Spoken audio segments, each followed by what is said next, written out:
via Lenin. Letters from Afar. Second letter. The new government and the proletariat. The principal document I have at my disposal at today's date, March 8, 21 New Style, is a copy of that most conservative and bourgeois English newspaper The Times of March 16, containing a batch of reports about the revolution in Russia. Clearly, a source more favorably inclined, to put it mildly, towards the Guchkov and Milyakov government it would not be easy to find. This newspaper's correspondent reports from St. Petersburg on Wednesday, March 1, 14 New Style, when the first provisional government still existed, i.e., the 13-member Duma Executive Committee, see footnote 2, headed by Rodzianko and including 2 socialists, as the newspaper puts it, Kerensky and Chkaides. A group of 22 elected members of the Upper House, State Council, including M.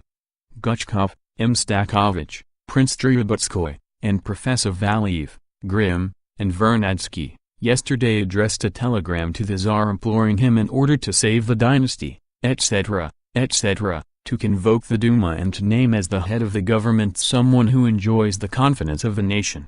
What the Emperor may decide to do on his arrival today is unknown at the hour of telegraphing, writes the correspondent, but one thing is quite certain. Unless His Majesty immediately complies with the wishes of the most moderate elements among his loyal subjects, the influence at present exercised by the Provisional Committee of the Imperial Duma will pass wholesale into the hands of the socialists, who want to see a republic established, but who are unable to institute any kind of orderly government and would inevitably precipitate the country into anarchy within and disaster without. What political sagacity and clarity this reveals!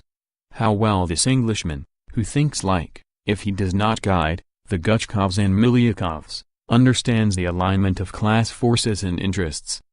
The most moderate elements among his loyal subjects, i.e., the monarchist landlords and capitalists, want to take power into their hands, fully realizing that otherwise influence will pass into the hands of the socialists. Why the socialists and not somebody else? Because the English Guchkovite is fully aware that there is no other social force in the political arena, nor can there be. The revolution was made by the proletariat. It displayed heroism, it shed its blood, it swept along with it the broadest masses of the toilers and the poor. It is demanding bread, peace and freedom, it is demanding a republic, it sympathizes with socialism. But the handful of landlords and capitalists headed by the Guchkovs and Milyakovs want to betray the will, or strivings, of the vast majority and conclude a deal with the tottering monarchy, bolster it up, save it. Appoint Lvov and Guchkov, Your Majesty, and we will be with the monarchy against the people. Such is the entire meaning, the sum and substance of the new government's policy. But how to justify the deception, the fooling of the people, the violation of the will of the overwhelming majority of the population? By slandering the people, the old but eternally new method of the bourgeoisie. And the English Guchkovite slanders, scolds, spits and splutters, anarchy within and disaster without, no orderly government. That is not true, Mr. Guchkovite. The workers want a republic, and a republic represents far more orderly government than monarchy does. What guarantee have the people that the second Romanov will not get himself a second Rasputin? Disaster will be brought on precisely by continuation of the war, i.e., precisely by the new government. Only a proletarian republic, backed by the rural workers and the poorest section of the peasants and town dwellers, can secure peace, provide bread, order and freedom. All the shouts about anarchy are merely a screen to conceal the selfish interests of the capitalists, who want to make profit out of the war, out of war loans, who want to restore the monarchy against the people. Yesterday, continues the correspondent, the Social Democratic Party issued a proclamation of a most seditious character, which was spread broadcast throughout the city. They, i.e., the Social Democratic Party, are mere doctrinaires, but their power for mischief is enormous at a time like the present. M. Kerensky and M. Chkaides, who realize that without the support of the officers and the more moderate elements of the people they cannot hope to avoid anarchy, have to reckon with their less prudent associates, and are insensibly driven to take up an attitude which complicates the task of the Provisional Committee. O great English, Gutschkevite diplomat! How imprudently you have blurted out the truth. The Social Democratic Party and their less prudent associates with whom Kerensky and Chkaides have to reckon, evidently mean the Central or the St. Petersburg Committee of our party, which was restored at the January 1912 conference, see footnote 3, those very same Bolsheviks at whom the bourgeoisie always hurl the abusive term doctrinaires, because of their faithfulness to the doctrine, i.e., the fundamentals, the principles, teachings, aims of socialism.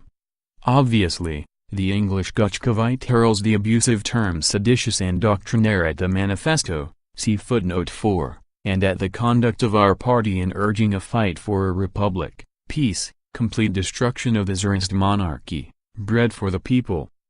Bread for the people and peace, that's sedition, but ministerial posts for Gutchkov and Milyakov, that's order old and familiar talk. What, then, are the tactics of Kerensky and Chkaides as characterized by the English Gutschkevite? Vacillation. On the one hand, the Gutschkevite praises them. They realize, good boys, clever boys, that without the support of the army officers and the more moderate elements, anarchy cannot be avoided. We, however, have always thought, in keeping with our doctrine, with our socialist teachings, that it is the capitalists who introduce anarchy and war into human society, that only the transfer of all political power to the proletariat and the poorest people can rid us of war, of anarchy and starvation. On the other hand, they have to reckon with their less prudent associates, i.e., the Bolsheviks, the Russian Social Democratic Labor Party, restored and united by the Central Committee. What is the force that compels Kerensky and Chkaides to reckon with the Bolshevik party to which they have never belonged, which they, or their literary representatives, socialist revolutionaries, popular socialists, see footnote 5, the Menshevikosi supporters, and so forth, have always abused, condemned, denounced as an insignificant underground circle, a sect of doctrinaires, and so forth? Where and when has it ever happened that in time of revolution, at a time of predominantly mass action, sane-minded politicians should reckon with doctrinaires? He is all mixed up, our poor English Gutschkevite. He has failed to produce a logical argument, has failed to tell either a whole lie or the whole truth. He has merely given himself away. Kerensky and Chkaides are compelled to reckon with the Social Democratic Party of the Central Committee by the influence it exerts on the proletariat, on the masses. Our party was found to be with the masses, with the revolutionary proletariat, in spite of the arrest and deportation of our Duma deputies to Siberia, as far back as 1914, in spite of the fierce persecution and arrests to which the St. Petersburg Committee was subjected for its underground activities during the war, against the war and against Tsarism. Facts are stubborn things, as the English proverb has it. Let me remind you of it, most esteemed English Gutschkevite, that our party guided, or at least rendered devoted assistance to, the St. Petersburg workers in the great days of revolution is a fact the English Gutschkevite himself was obliged to admit. And he was equally obliged to admit the fact that Kerensky and Chkaides are oscillating between the bourgeoisie and the proletariat. The Gvozdievites, the defensists, i.e., the social chauvinists, i.e., the defenders of the imperialist, predatory war, are now completely following the bourgeoisie. Kerensky, by entering the ministry, i.e., the second provisional government, has also completely deserted to the bourgeoisie. Chkaides has not. He continues to oscillate between the provisional government of the bourgeoisie, the Gutchkovs and Milyakovs, and the provisional government of the proletariat and the poorest masses of the people, the Soviet of Workers' Deputies and the Russian Social Democratic Labor Party united by the Central Committee. Consequently, the revolution has confirmed what we especially insisted on when we urged the workers clearly to realize the class difference between the principal parties and principal trends in the working class movement and among the petty bourgeoisie. What we wrote, for example, in the Geneva Sozialdemokrat No. 47, nearly 18 months ago, on October 13, 1915. As hitherto, We consider it admissible for Social Democrats to join a provisional revolutionary government together with the democratic petty bourgeoisie, but not with the revolutionary chauvinists. By revolutionary chauvinists we mean those who want a victory over Tsarism so as to achieve victory over Germany, plunder other countries, consolidate Great Russian rule over the other peoples of Russia, etc. Revolutionary chauvinism is based on the class position of the petty bourgeoisie. The latter always vacillates between the bourgeoisie and the proletariat. At present it is vacillating between chauvinism, which prevents it from being consistently revolutionary, even in the meaning of a democratic revolution, and proletarian internationalism.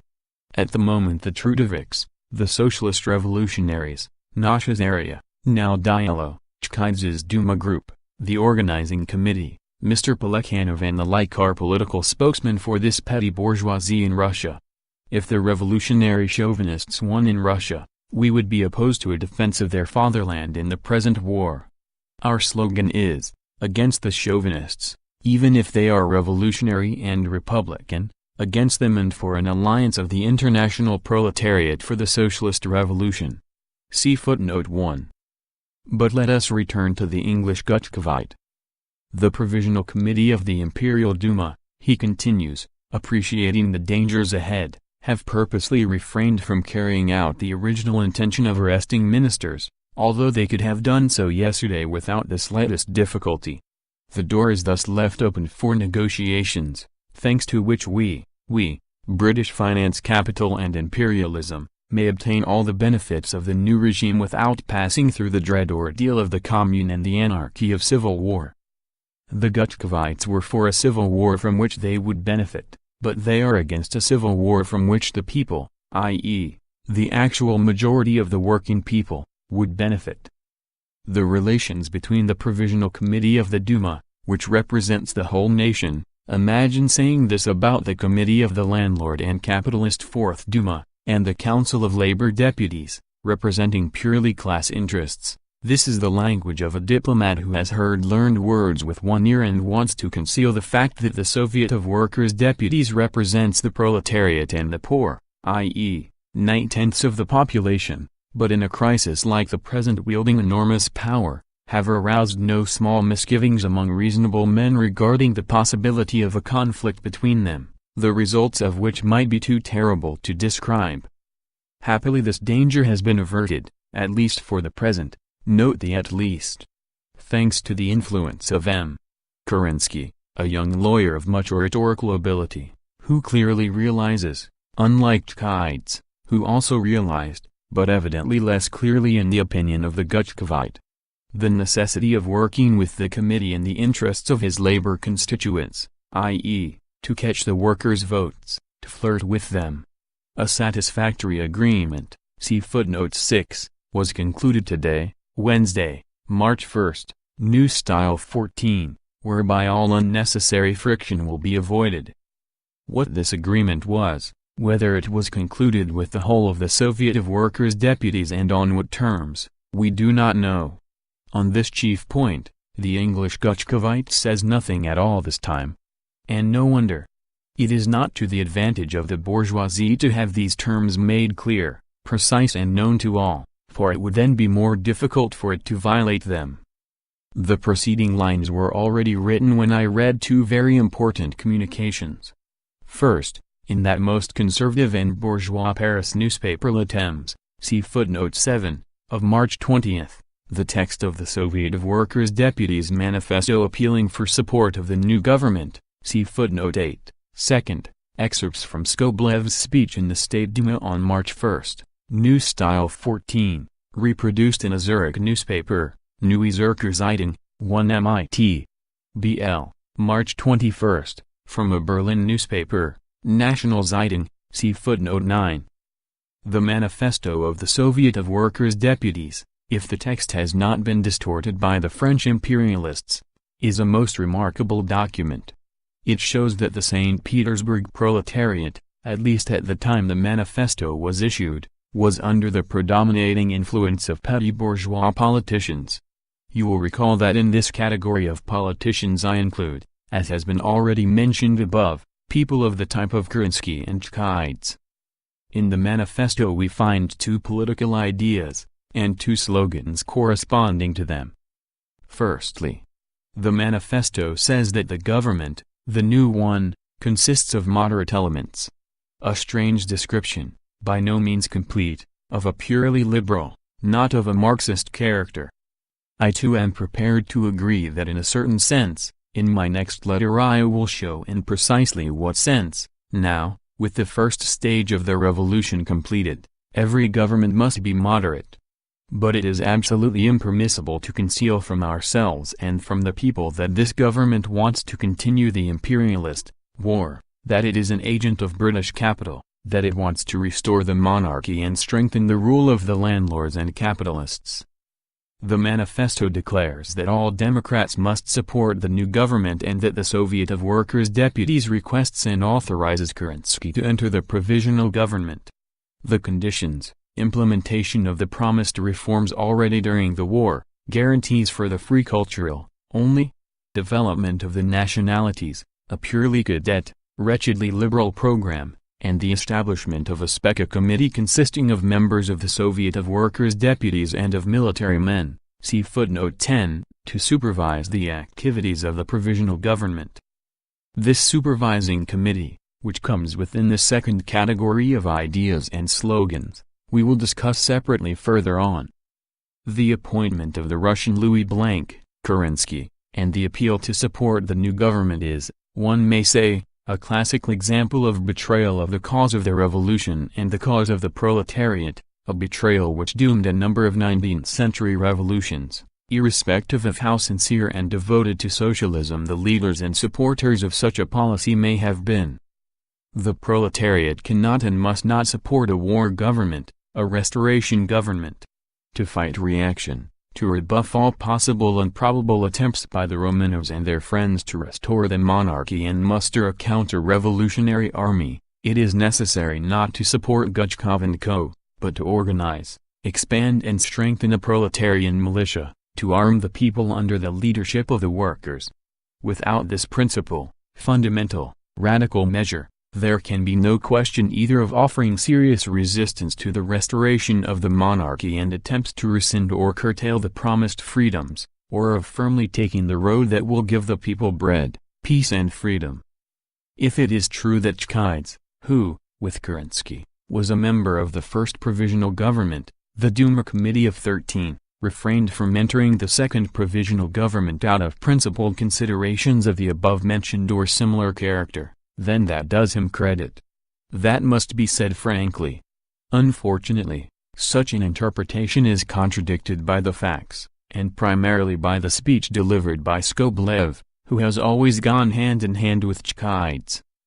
Skobelev said, if the above-mentioned source is to be trusted, that the evidently the Social Democratic group and the workers are only slightly in touch, have little contact, with the aims of the provisional government, that the workers are demanding peace, and that if the war is continued there will be disaster in the spring anyhow, that the workers have concluded with society, liberal society, a temporary agreement, ein Vorlauf Waffenfreiundschaft, although their political aims are as far removed from the aims of society as heaven is from earth, that the liberals must abandon the senseless, unsinnige aims of the war, etc.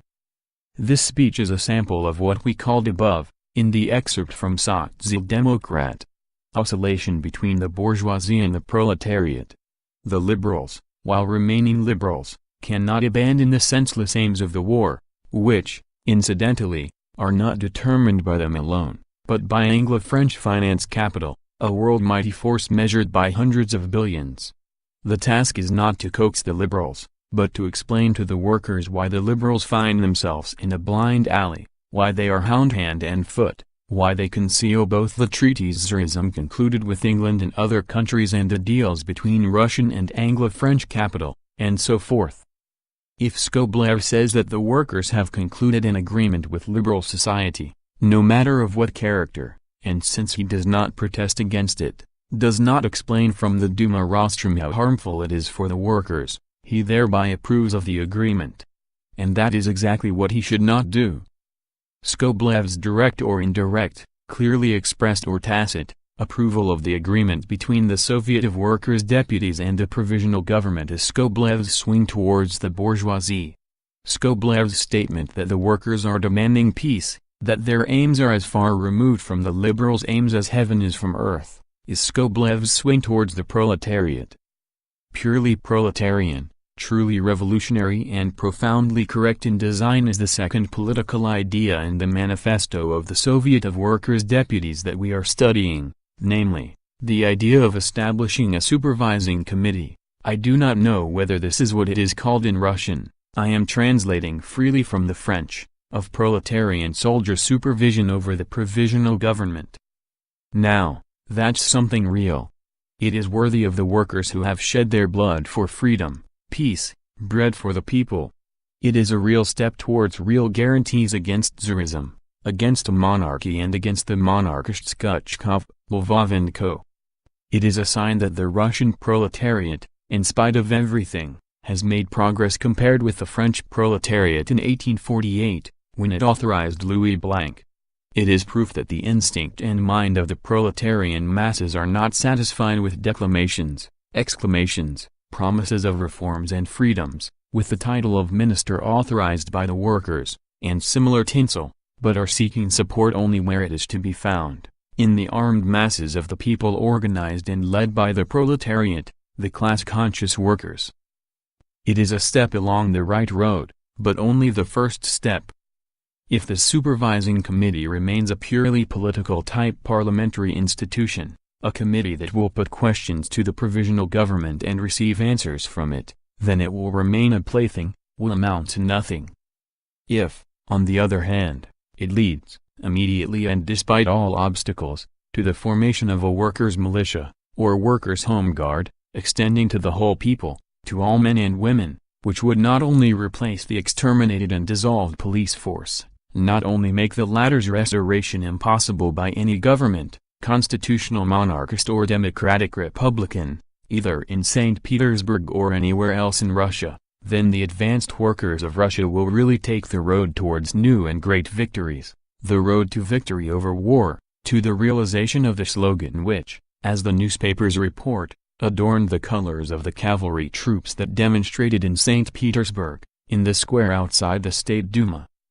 Long live socialist republics in all countries.